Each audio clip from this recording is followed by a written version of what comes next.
I was in the kitchen pouring myself a cup of coffee when my phone buzzed. I didn't rush to check it. I thought maybe it was another sale alert or a forwarded meme from Ava. But when I finally picked it up, I saw his name on the screen.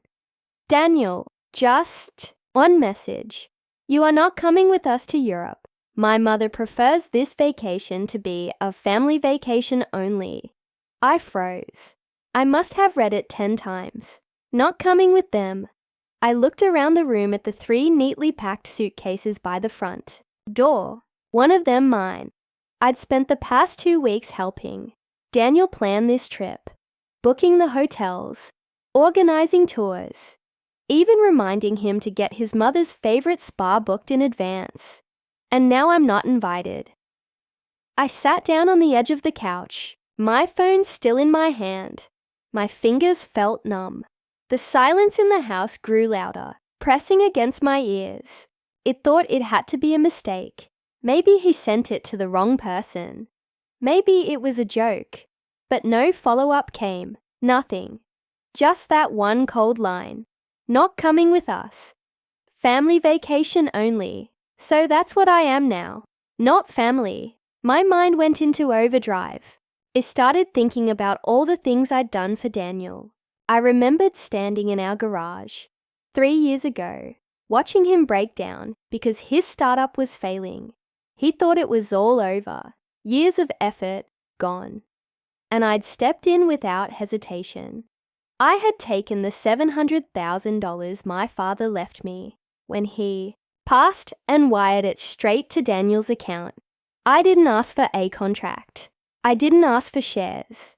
I just believed in him because that's what you do for family. But apparently, I wasn't his. I stood up and walked into his office. Everything in there had been bought with the money I gave him. The custom leather chairs, the framed map of the world with pins and all his business trip destinations. Even the espresso machine he loved bragging about, every inch of it whispered, "Sophie built this." And now I was being told to stay behind like some forgotten assistant. I opened our group chat with his mum and his sister. Sure enough, messages had been flying around for days. Photos of packed bags, nail appointment selfies, jokes about matching outfits. Not once had they mentioned anything about me not coming. They just acted like I never existed. And Daniel, he didn't even have the decency to speak to me in person. Just a text message. I set my phone down and walked upstairs. Our bedroom was spotless. I had even laid out his passport and tickets on the dresser last night for both of us. Stupid me. I sat on the edge of the bed and stared at the carpet. For a while, I didn't cry. I just sat there feeling everything and nothing at the same time. My heart was heavy, like it was sitting in a bucket of wet cement. Then slowly, something inside me shifted. I started thinking about everything I'd given up. My dream of starting a bakery gone. I had put that money into Daniel's dream instead. My weekend spent working on his marketing plan. My voice pushed aside every time his mother made a snide comment, and he told me to just ignore it. And now they were flying off to Europe without me to my dream vacation. While I sat here like a maid, they forgot to fire. No, I wasn't going to cry. I stood up and looked at my reflection in the mirror. My eyes were dry, but there was something else in them. A quiet storm building.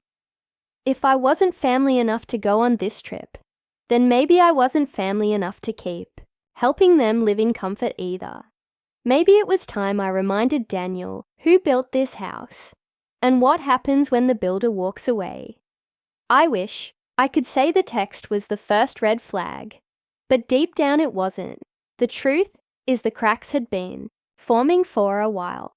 I just kept ignoring them, hoping if I smiled hard enough, cooked enough dinners, or stayed out of the way, things would smooth themselves over. But that trip, that Europe trip, that was my idea. I had brought it up 6 months ago, a surprise vacation. For Daniel, after his business hit a new milestone, He'd worked hard, and I thought we both deserved something special, a reward for everything we'd sacrificed. At first, he was excited. We talked about Italy, Greece, and maybe even a stop in France. I remember the way his eyes lit up when I said we could ride a gondola in Venice. I imagined us walking cobbled streets, eating fresh pastries, laughing like we used to, and then his mother found out. At first, it was just subtle. "Oh, that sounds lovely. I've always wanted to see the Amalfi Coast," she said, during a family dinner. I didn't mind. I even suggested we invite her. Then came his sister. Same thing. Soon the trip I had planned for 2 became a group tour for 5, then 6. Suddenly, I was being asked to move my schedule around to make it easier for everyone else. I was told not to book the hotels yet, that Evelyn, Daniel's mom, had better taste. Every decision started to go through her. And Daniel, he said nothing. At first I brushed it off. I told myself it was just a vacation, that it didn't matter who picked the hotel or the flight. I told myself I'd still have fun because I'd be with my husband. But things only got worse. I started getting left out of conversations. They made a new group chat, and I wasn't added to it. Ava showed me screenshots that Daniel's sister accidentally sent her. Dinner plans being made for the family, spa days, excursions scheduled, all without me. I asked Daniel about it once. He shrugged and said, "It's just easier toppling without too many voices." Too many voices? I was the one who started the whole idea. Still, I bit my tongue. I didn't want to cause drama. I didn't want to give Evelyn more reasons to say I was being overly sensitive. I told myself once we were on the trip, things would feel better. But deep down, I started noticing the pattern. Evelyn never liked me. From the day I married Daniel, she treated me like I had stolen something from her, like I wasn't good enough for her precious boy. Too independent, too opinionated. She once told me to my face that I wasn't the kind of woman who makes a man feel needed. Daniel laughed when she said it. Laughed. And now here we were, me sitting at home with my passport and suitcase, ready, them on a plane, to Europe sipping champagne and smiling for the camera. I wasn't invited because Evelyn didn't want me there. That's the truth. And Daniel, the man I gave everything to, didn't fight for me. He didn't even tell me to my face. He just sent a message and walked out the door. That was the moment I stopped pretending. The moment I stopped defending their behavior in my head. The moment I saw it all for what it really was. They never saw me as part of the family. I was a wallet, a helper, a background character in their perfect little play. But not anymore. If they could go halfway around the world and forget me like I was nothing, then I could remind them just how much I mattered. The morning after they left for Europe, I didn't cry. I didn't sleep much either. I lay awake staring at the ceiling, replaying everything that huddled to this moment. The trip, the text, the years I gave away like candy, just trying to prove I was enough for people who never really saw me. By sunrise, I was done feeling sorry for myself. I got up, made a cup of tea, and sat at the dining table with my laptop. I typed in the name of the law firm that handled Daniel's business incorporation 3 years ago. I remembered because I was the one who found them. I even paid the consultation fee. When Daniel's business was on the verge of collapsing, I stepped in with $700,000, the full inheritance from my father. Every single penny. He was desperate. Banks had rejected his loan. He was behind on payroll. His lease was about to be terminated. He was drowning, and Isabed him. I wired the money to him that very night. No questions asked, no prenup, no agreement, just trust. But sitting there in the quiet that morning, I realized something terrifying. I never signed anything. No partnership, agreement, no loan terms, no ownership, papers. It was all verbal. I had always told myself it didn't matter. We were husband and wife. What's his is mine. What's mine is his. But now that thought made my stomach turn. I scheduled a meeting with a lawyer Ava had used during her divorce. Her name was Nina. Sharp, smart, and the kind of woman who doesn't blink twice when someone says betrayal. I sat across from her in a glass office downtown. She took one look at the folder I brought with transaction records, emails, and screenshots, and asked gently, "Do you want to fight for ownership, or are you ready to burn it down?" I didn't answer right away because I didn't know yet. I just knew I wasn't going to be silent anymore. Naya flipped through the documents and nodded. "You're not listed anywhere in the business structure. Not as a partner, not as an investor, not even as a consultant." I felt a sting in my chest, like being told I was invisible again. She continued, "But he never protected his assets properly. His business is vulnerable. The name is his. But a lot of the paperwork, especially the leases and vendor accounts, are still in your name. That gives you leverage." That word, leverage. For the first time in weeks, I felt a flicker of power return to my spine. Laid out my options. I could sue. I could file a marital claim. Or I could act while he was abroad, while he was distracted. I could quietly begin the process of pulling my name, my access, and my support from the structure. "You gave him $700,000, she said. "You gave him a brand, a platform, and a business that is now worth at least triple that. You didn't lose it. You just never collected your receipt." I left the office with a new fire in my chest. Daniel thought I was too soft, too quiet to ever push back. Evelyn thought I was too polite to ever draw a line. They were both wrong. That night, I pulled up our financials. I had access to all the books because, surprise, I was still listed as the primary contact on most of the accounts. Daniel never bothered to change it. He was too busy enjoying the lifestyle. Luxury cars, designer suits, first-class flights, all funded by me. And now I was done being the unpaid engine behind his success. If they could wipe me from their vacation, then I could wipe myself from their foundation and take a few bricks with me. The beauty of being underestimated is that people never see you coming. While Daniel and Evelyn were off sipping rosé on some balcony in Santorini, I got to work. No tears, no phone calls, just action. I started with the office lease. Daniel's business was based in a trendy co-working building downtown. And when we first signed the lease, I used my name and credit to secure it. Back then, his credit was awful, and the landlord insisted I co-sign. I didn't think twice.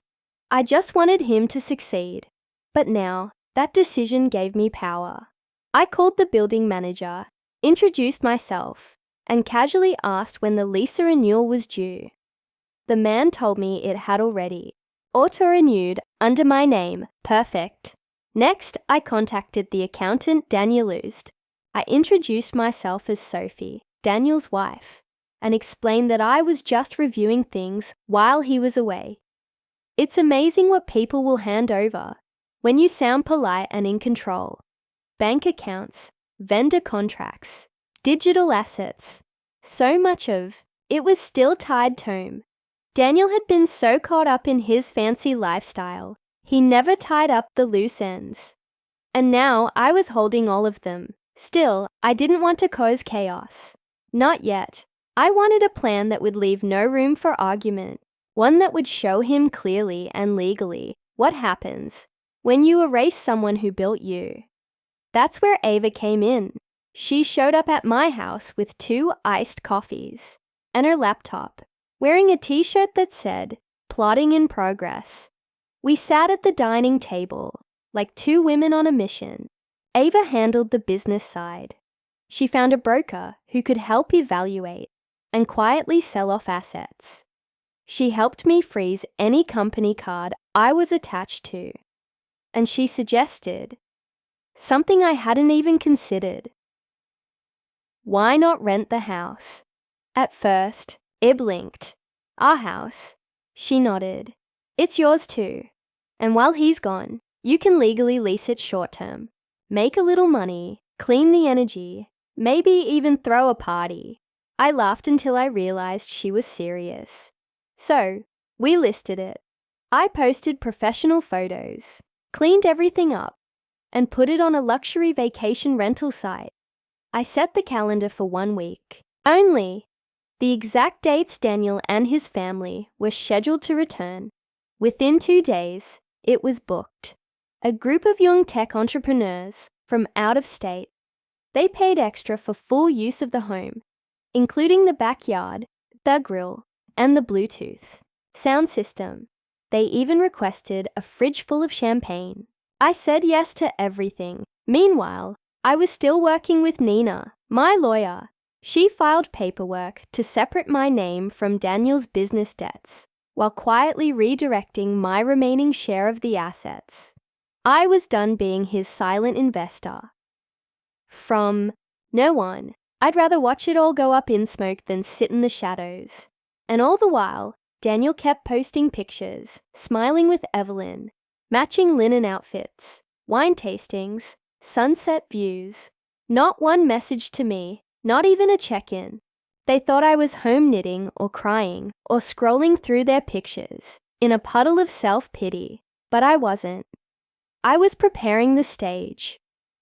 Every corner of our life that I had helped build, I was slowly and carefully untangling myself from it, taking back what was mine, not with fire, not with screaming, just quiet, careful steps.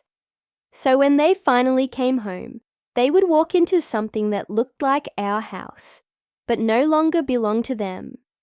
And then they'd realize what it feels like to be erased. It all came together faster than I expected. By the 5th day of their trip, every piece was in motion. The business broker had already found 2 interested buyers for Daniel's company. One local investor and one corporate travel group. Both had made offers. I accepted the higher one. That morning, I signed the final transfer documents and watched as the buyer's wire came through. Just like that, the business Daniel once begged me to save was no longer his. And the best part, he had no clue. I didn't tell him. I didn't warn him. I didn't even leave a note, because if he could text me that I wasn't part of the family, then he didn't deserve explanations. He deserved silence. The same silence he gave me when they boarded that plane. But the business was only half the plan. The house. That was the fun part. Ava and I spent the entire afternoon prepping it. The young tech guys who rented it were already in town, and one of them messaged me, asking if it was okay to invite a few people over. I smiled at the screen and typed, "Sure, go all out, it's your home for the week." They took that literally. By 7 p.m., music echoed through the neighborhood. Colored lights flickered through the windows. Cars lined the street, and someone brought in a karaoke machine. Ava and I watched from across the street in her car, sipping cold sodas like undercover agents. "Are you nervous?" she asked. I shook my head. I'm done being nervous. Inside the house, strangers danced in the living room. The same living room Evelyn once told me I decorated like a middle-class hotel. A girl in glitter heels stood exactly where Daniel had once told me to lower my voice in front of his mother. I watched 2 people take selfies in the kitchen, the same kitchen where I'd cooked 3-course meals for people who never once said thank you. Now it belonged to someone else. And not one thing was broken.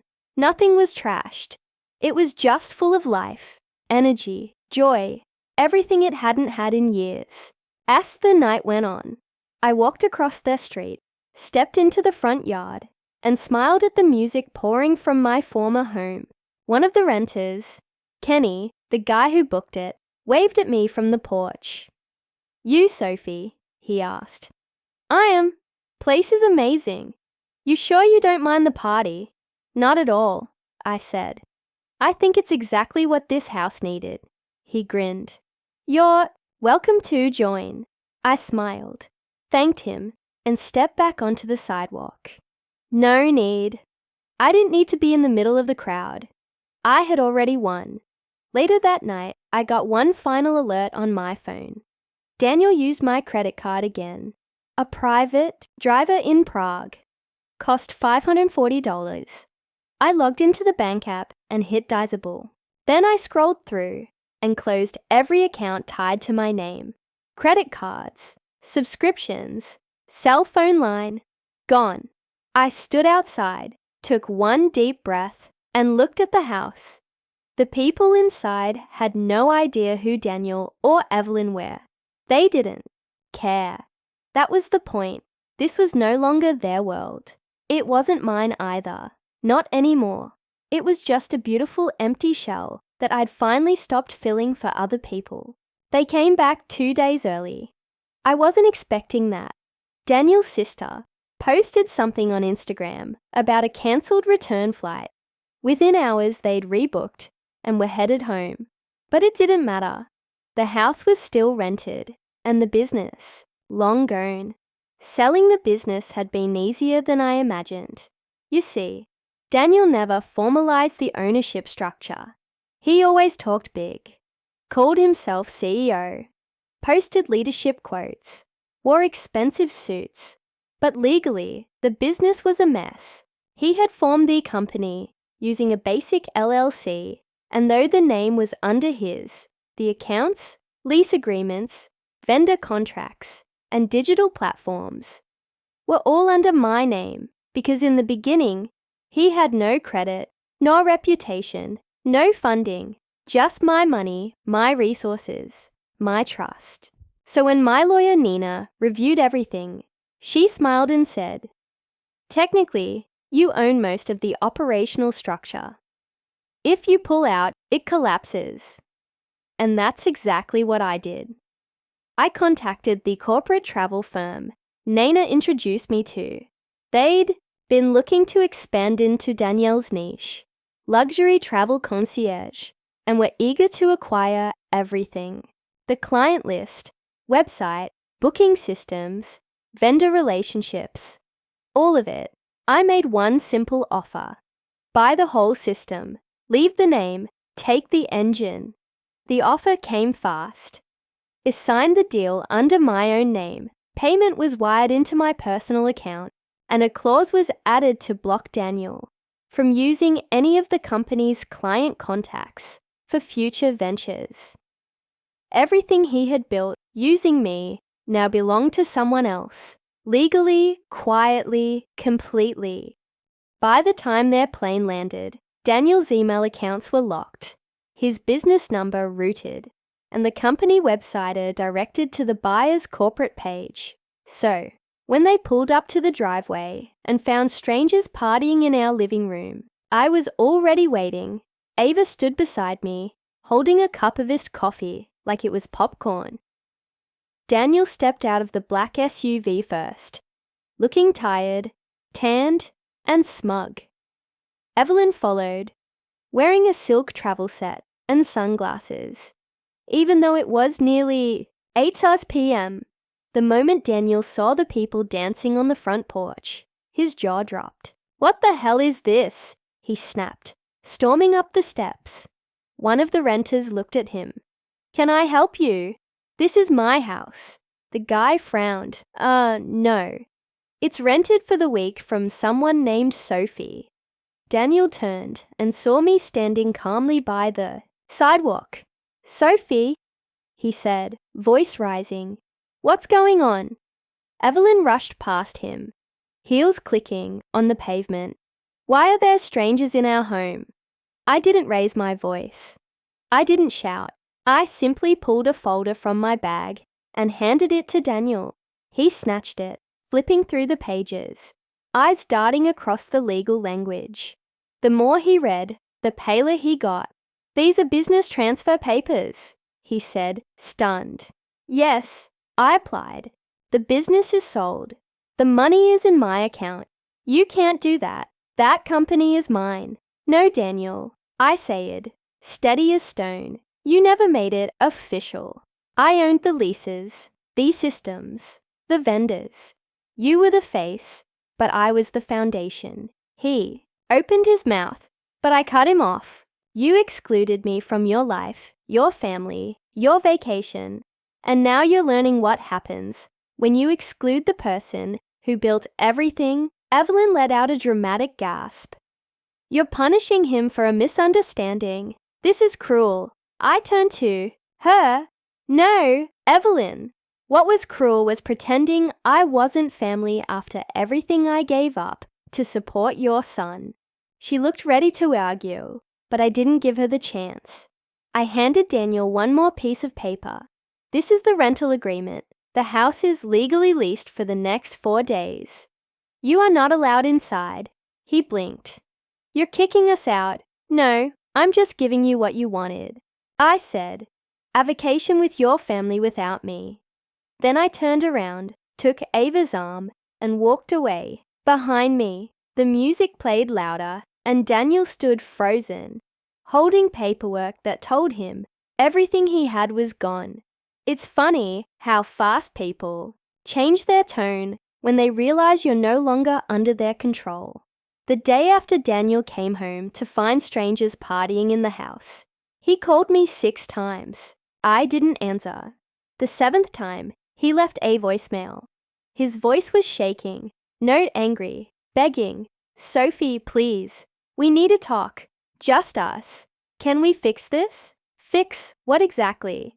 The marriage. The business. He forgot was built on my back. The Lehigh told when he said his mother wanted a family-only vacation, as if I wasn't the woman who stood beside him when he had nothing. No. Some things break so quietly. You don't even hear the snap until it's too late. I gave him more than money. I gave him my loyalty, my silence, my weekends, my identity, and he repaid me with a single sentence. You are not coming. My mother wants it to be family only. That sentence kept echoing in my head, so I gave them what they wanted, a family vacation without me. And when they came back, I showed them what that really meant. I met with my lawyer again that week and filed for separation, no doubt of spite, but because I was done shrinking, done forgiving without change, done holding up the life they claimed as theirs, while I was pushed further and further out of the frame. Daniel tried everything. He sent flowers, left long teary voicemails, even begged Ava to talk some sense into him. But Ava, she just told him the truth. You kicked out the one person who built the house, and now you're locked outside. When the rental period ended, I didn't move back in. I had already signed a short-term lease on a beautiful high-rise apartment downtown. Big windows, quiet mornings, my own space for the first time in years. The house. I put it back on the rental market, premium rates only, long weekends booked months, in advance. I used the proceeds to finally open that bakery I had always dreamed of. It wasn't fancy, just a cozy little spot tucked on a corner street. In a met at Sophie's place. People came in for the pastries, but they stayed for the peace. One afternoon, while decorating the display case, I got a text from Ava. It was a photo, Daniel and Evelyn standing outside the house, suitcases by their feet. The caption, looks like someone forgot to book a hotel again.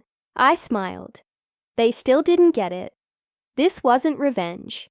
This was clarity. This was me stepping out of the role they boxed me into. The helper, the nice one, the invisible one. Now, I wasn't invisible. I was gone. A week later, Daniel showed up at my bakery. He looked different, tired, thinner, nervous. He stood across the counter like a stranger. I just wanted to say I'm sorry, he said quietly.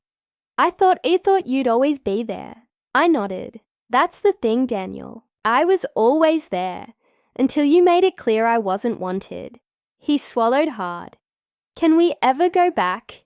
I looked around at the shelves of fresh-baked bread, the soft music playing, the customers smiling. No, I said gently. But I'm not angry anymore. I'm just free. He didn't argue. He just stood there for a few more seconds, then turned and left. Ava walked in right after. She caught the end of it and grinned.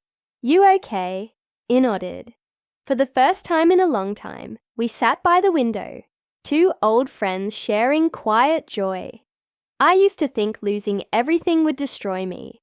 But the truth is, walking away from people who never saw your worth, that's when you start to